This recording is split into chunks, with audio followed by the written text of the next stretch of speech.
Hallo ihr Lieben, stellt euch vor, der Duft von frisch gebackenem Apfelkuchen erfüllt die Küche, warm, würzig und einfach unwiderstehlich. Genau das backen wir heute zusammen. Einen super saftigen, luftigen Apfelkuchen, der ganz leicht gelingt und garantiert begeistert. Genau das Richtige, um die Apfelsaison so richtig zu genießen. Also, schnappen wir uns die Äpfel und los geht's! Für meinen Kuchen hole ich heute Äpfel aus unserem Garten.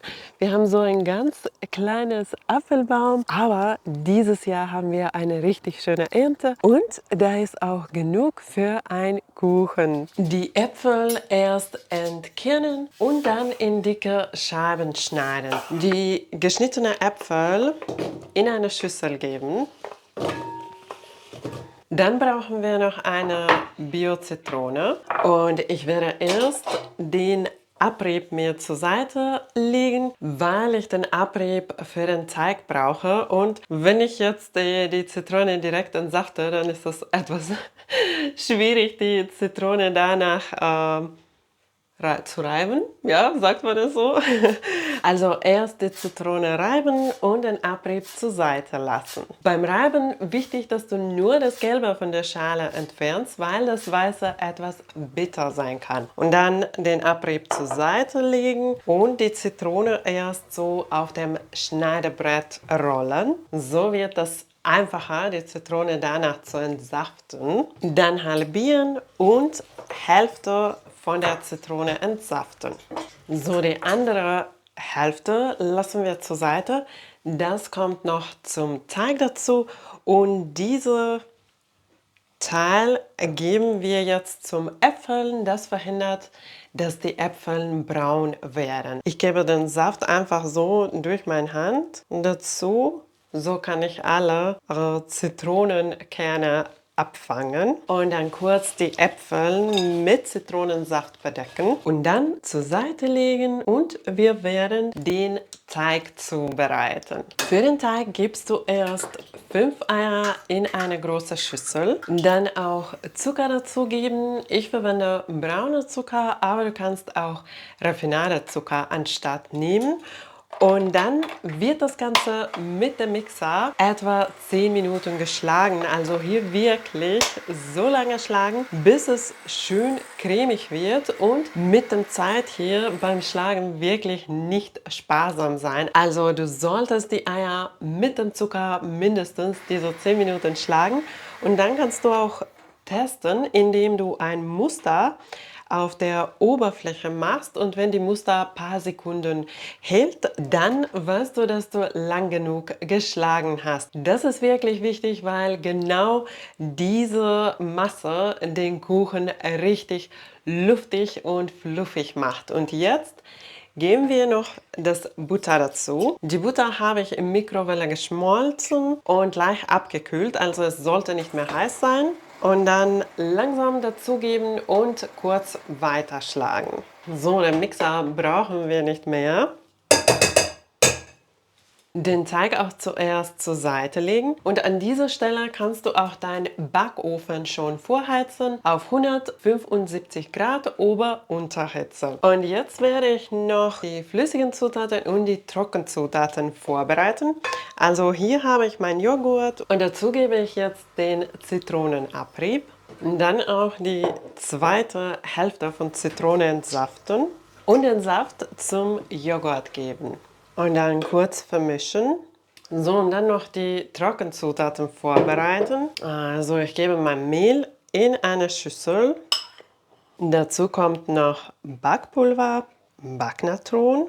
Und ich habe hier noch meine Gewürze vorbereitet. Also ich mag den Kuchen, wenn er würzig ist, aber du kannst natürlich die Gewürze nach deinem Geschmack anpassen. Also ich gebe Zimt, etwas Ingwer und Vanille dazu und noch was Finnisches, also, oder das ist nicht explizit Finnisches, aber beim finnischen Gebäck ist ganz oft Kardamom dabei und den Kardamom müssen wir zuerst mahlen. Also es gibt auch gemahlenen Kardamom. Ich verwende am liebsten Kardamom aus Kardamomkapseln, weil ich finde, dass es eine schönere Aroma hat. Also erst die Samen aus den Kapseln entfernen. Die Schale brauchen wir nicht. Und dann den Kardamom ganz fein mahlen.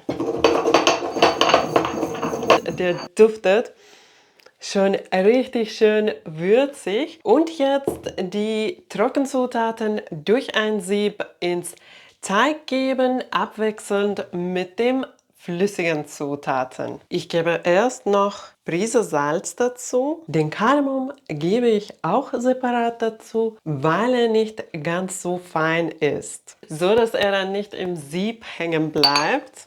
Und dann etwa 1/3 dazugeben und vorsichtig mit einem Spatel in das Teig heben. So bleibt der Teig dann auch schön luftig und fluffig. Und dann etwa 1/3 Joghurt. Und wieder kurz in das Teig heben. Und das wiederholen, bis du alles dazugegeben hast. Zum Schluss hebst du noch die gemahlenen Mandeln in 2 Teilen zum Teig. Die Mandeln machen den Kuchen besonders saftig und geben eine wunderschöne Note. Also jetzt ist der Teig fertig, er duftet richtig schön würzig und ich habe hier schon mein Backblech bereit. Ich verwende auch gerne so einen Backrahmen und den Backblech noch mit Backpapier belegen und dann das Teig gleichmäßig auf dem Backblech verteilen. Zum Schluss noch die Hauptzutat, also die Äpfel auf den Kuchen verteilen. Die Äpfelstücke in das Teig sinken lassen und jetzt wird der Kuchen gebacken. Er sieht schon richtig schön aus. Den Kuchen bei 175 Grad Ober-Unterhitze auf der mittleren Schiene 40 bis 50 Minuten backen lassen und bevor du den Kuchen aus dem Backofen holst, eine Stäbchenprobe machen. Und so schnell ist er fertig, mein einfacher, saftiger Apfelkuchen. Schaut euch das an. Er sieht super lecker aus und duftet richtig schön würzig. Jetzt muss der Kuchen nur noch abkühlen und danach kannst du den noch mit Puderzucker dekorieren. Am liebsten serviere ich den Kuchen mit etwas Sahne, Vanillesoße oder Vanilleeis. Aber er schmeckt auch pur richtig lecker. Wenn du Inspiration suchst für andere Apfelrezepte, dann werde ich für dich meine 3 Favoriten noch verlinken. Den leckeren Bratapfellikör, meine luftige, fluffige Apfelskür-Pfannkuchen und natürlich mein gesundes Apfelbrot. Alle diese Rezepte liebe ich, also die findest du alle hier. Dieser Apfelkuchen hat schon meine Familie und auch die Kollegen von meinem Mann begeistert und ich bin mir auch sicher, dass wenn du den testest, dann wird er auch